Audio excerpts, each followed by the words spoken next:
Remember, it's only a review. It's only a review.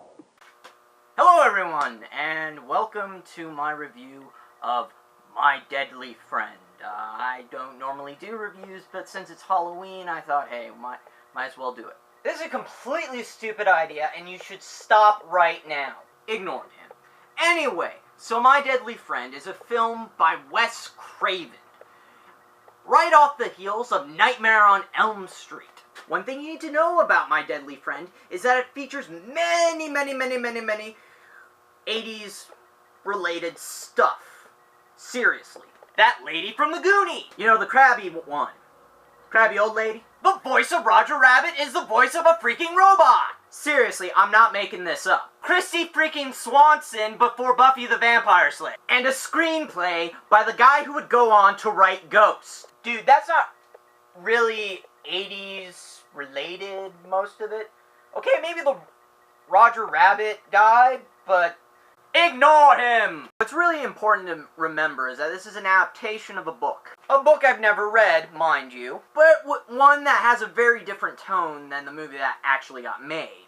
It is pretty much, I'll tell you the story, and there'll be lots of spoilers, and then I'll say I like it and make fun of it. You should totally stop while you're ahead.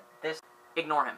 Anyway, so, what you have is Wes Craven right after the release of Nightmare on Elm Street. So he decides to do an adaptation of this book. So he does basically a pretty straightforward adaptation of it, without whether or not there's killing or not in this pre-version is up to debate. But what is known is that after he got that part of the film done, the film company wanted him to actually add a lot of gore to the film. And so he pretty much ended up doing that, which made this weird mishmash of a film. Film starts out with a scare. A fake-out scare that's really just a benign robot. That is basically created and owned by the main character, whose name is Paul. Paul's a super genius and has just moved to a new town to become a professor. I know, just roll with it. Soon he meets the girl next door, played by Christy Swanson. Literally the girl next door. In more ways than one. Problem is, her dad abuses her. You actually see her get pushed around, and there's even a dream sequence where he actually kills her. That's right, kills her. It's mine, which is, of course, one of the scenes that was added because the film studio wanted it. Which kind of actually makes a lot of sense, because, of course, Craven had just come off of Nightmare on Elm Street. There's also some weird subtext that possibly the dad is doing some other kinds of abuse, but it's not really dealt with, which is pretty much a good idea since it really wouldn't fit the film at all. Anyway, so it pretty much proceeds with Paul meeting Christy Swanson's character and some third other kid, and them basically having, becoming friends with Paul's freaking robot. Robot gets destroyed by the old lady from the Goonies. Then shortly after that, at some point, Christy Swanson accidentally gets killed by her father. Accidentally. Guy was pretty drunk. Like super hammered drunk. So anyway, so Paul thinks that if he uses his robot's brain, from the robot, that the old lady from the Goonies blew up and puts it in. Wait, that was kind of... He doesn't have enough time to put the chip in before she has brain death sets in. So she basically becomes like this weird robot zombie that goes like, well, there are no beeps, but basically she does do this thing like the robot, and yes, Christy Swanson does go like this and acts like she's a fucking robot zombie. Really? Really? And then she starts killing a bunch of people that basically picked on Paul, the other friend whose name I forget, and Christy Swanson's character. And the robot, so she starts killing that old lady from the Goonies, which actually has one of the best deaths in any Wes Craven film. Basically, only second to Johnny Depp's death scene in Nightmare on Elm Street is this basically his second best death on screen. Really, it is. Basically, a basketball is thrown at her head, falls off, and then the body just squirts blood out and just keeps going.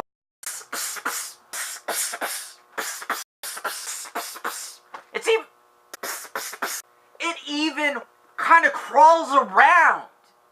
It's awesome.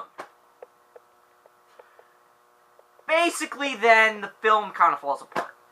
You know, because it kind of does. As we all expected, basically, you know, Christy Swanson's character gets killed yet again in sort of a Frankenstein sort of, oh no, sort of thing, because that's kind of how it seemed to be set up as. Everything, although it seems not really bad. And, you know, there's some mood whiplash here and there. And then there's another scene in the morgue with Paul getting Christy Swanson's character's body. And then you get one of the worst tacked-on endings of all time. Her skin dissolves and she's the freaking robot! The freaking robot. I'll have to say, I like the film overall. If you took the ending out, I would say it's pretty much probably an underrated Wes Craven film. But that ending, which mind you, I will say was not Wes Craven's fault. That was completely pushed on him along with some of the other stuff. Some of the other stuff they pushed him on, such as the death scene with the basketball, was okay. But the ending that they had him tack on, with her becoming the robot, it just doesn't work. And I don't know. But then again, I still like the film. And I thought, hey, review a film for Halloween. And I guess I did that.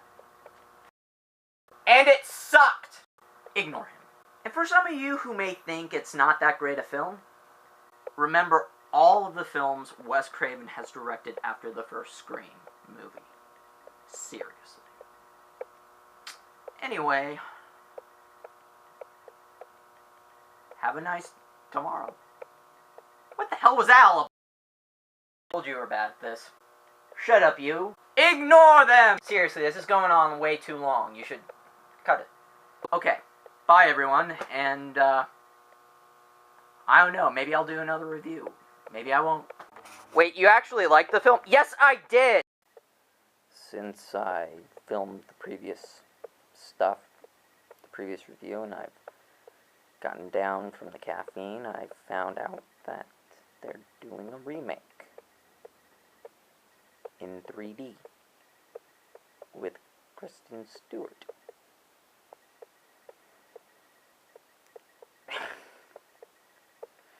I just hope it doesn't happen.